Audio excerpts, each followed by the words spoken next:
Assalamualaikum. Hari ini saya akan berbagi kisah ya. Kisah ini adalah kisah kegiatan sosial saya yang kadang ya membuat hati ini gimana begitu. Pada suatu saat ada seseorang, saya sedang kegiatan biasa lah. Saya sedang ngopi begitu, kemudian tiba-tiba ada telepon masuk. Cak, di mana? Awal telepon itu tanpa nomor, nomornya tanpa nama, tidak saya kenali, tidak saya angkat. Beberapa kali telepon ngecek, akhirnya tak angkat. Sinten meniko. Kalau jelas saya tidak lanjut, kalau ruwet enggak begitu. Apalagi ngancam-ngancam begitu, enggak tak reken. Bukan karena takut, males saja kan. Karena yang namanya ancaman lembut maupun kasar di handphone itu kan sudah kayak sekejangan. Sudah santai saja gitu kan. Akhirnya saya terima. Yuk ketemu karo ngopi. Gitu. Ngopi lah. Kelas ngopi saya itu saya tidak berani di kelas-kelas yang mahal. Kenapa? Ngukur kantong, Mas. Ojo sampai ngopiku itu kemudian mengharapkan dibayari oleh orang yang duitnya akeh. Dan juga jangan sampai kemudian karena ngopi saya kemudian menyebabkan saya ngemis. Menjual apa? Menjual prinsip, menjual idealisme, menjual apa? Enggak lah. Saya tak ya cangkruk di tempat yang saya mampu gitu. Sudah akhirnya ketemulah. Ceritalah dia tentang ada temennya yang anaknya gitu kan, waktu itu anaknya tidak bisa sekolah karena tidak bisa bayar gitu. Saya tanya, itu sekolah negeri apa swasta ya? Negeri. Oke, negeri lanjut, swasta enggak. Oh apa aja? Swasta itu nguripi awak itu kawak dewi. Meskipun no bantuan macam-macam tapi aku enggak wani di swasta. Karena punya ini sendiri. Jadi negeri, ayo ditangani gitu sama saya. Sudahlah, kita kaji semalam begitu kan, malam beberapa lah, ketemulah sama yang punya itu, yang punya hajat. Aduh Pak, terus pundi niki Pak? Nggih, tanpa berpikir panjang, saya kasihan karena anaknya dari sekolah macam-macam. Ya, saya ajarin dia. Ya, Pak, kula pengen sumerep jenengan menika sampai seberapa ketatakannya. Kula tatak Pak. Sampai ini pengalaman masa lalu ya. Mengungkap sebuah kasus itu yang datang ke saya preman. Yang datang ke saya orang yang ya sudah siap menghajar saya begitu. Ya alhamdulillah mati urip itu Allah sing ngatur. Sehingga sampai sekarang masih hidup saya. Meskipun mereka banyak waktu itu begitu. Nah, karena saya berpengalaman dari itu kan ya. Ya waktu itu yang datangin saya waktu tahun berapa itu, saya nangani apa begitu. Yang datang ke saya bukan hanya orang tak berseragam. Berseragam dinas, dibayar negara wong iki. Bapak ini ambil gagah begitu dengan seragamnya, saya adalah begitu. Nggak jawab dengan santai. Terus kewenangan jenengan apa Pak? Bingung deh. Wancam macam-macam, dan saya santai aja. Saya jawab, hidup dan mati saya itu karena Allah, bukan karena jenengan. Kalau pengen ngetes tembak saja saya. Kalau ingin perkarakan saya saja saya. Kalau waktunya masuk, pasti masuk saya.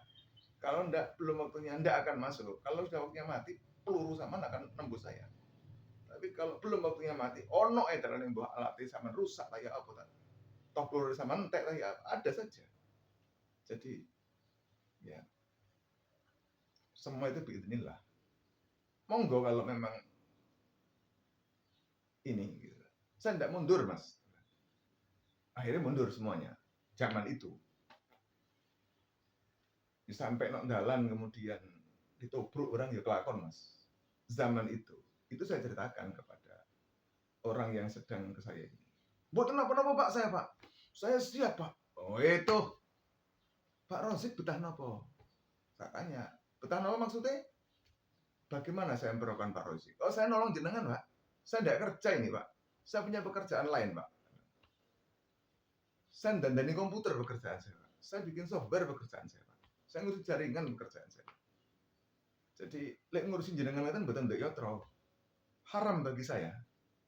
Saya mengharamkan diri saya untuk mencari duit dari urusan nolong orang.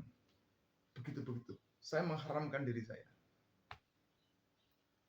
Tapi ya ono wong cukup ngono terus mari ngono mari ditolong ngekei saya on tak terima mbak.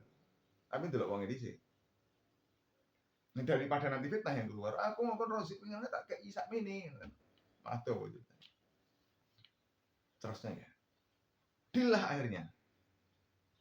Saya ajarin caranya begini, begitu gitu kan. Mempersiapkan rekaman, kesiapan nanti di lawan dan sebagainya, saya mentori. Siap. Jalanlah dia. Setelah jalan, goal Mas. Besoknya dia dipanggil oleh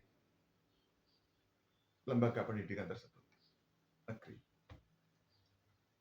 Ujung-ujungnya adalah yang semula itu targetnya adalah visinya adalah membongkar praktek pungutan liar. Nah, itu. Sekarang tidak. Kok bisa enggak? Masalah saya on kok per bulan kok dianya. Ya, sudah selesai. Anaknya sudah sekolah gratis, dianya juga dihormati, selesai. Loh, terus Rozik santai aja. Sampai suatu saat saya ketemu lagi dengan beliaunya. Udah punya kontak saya sekarang. Meskipun saya nggak nyimpan dia. Saya yang begini Pak. Oke, terus pundi. Ngobrol, ketemu lagi. Bahasanya beda. Meminta saya melakukan sesuatu terkait dengan pencemaran lingkungan. Saya tanya kemudian, Pak, bagaimana dengan urusan putra jenengan yang dulu itu, Pak? Sekian waktu yang lalu. Alhamdulillah, Pak. Lalu terus kelanjutannya gimana? Anu, Pak, kasihan, Pak. Itu lembaga pendidikannya kan begini, Pak, begitu, Pak. Anu. Jenengan waktu rapat derek nama mboten? Kula suhul, Pak. Oke. Terus jenengan ketika sudah anak jenengan sekolah itu jenengan anu Pak, saya di rezeki Pak. Oh ya sudah.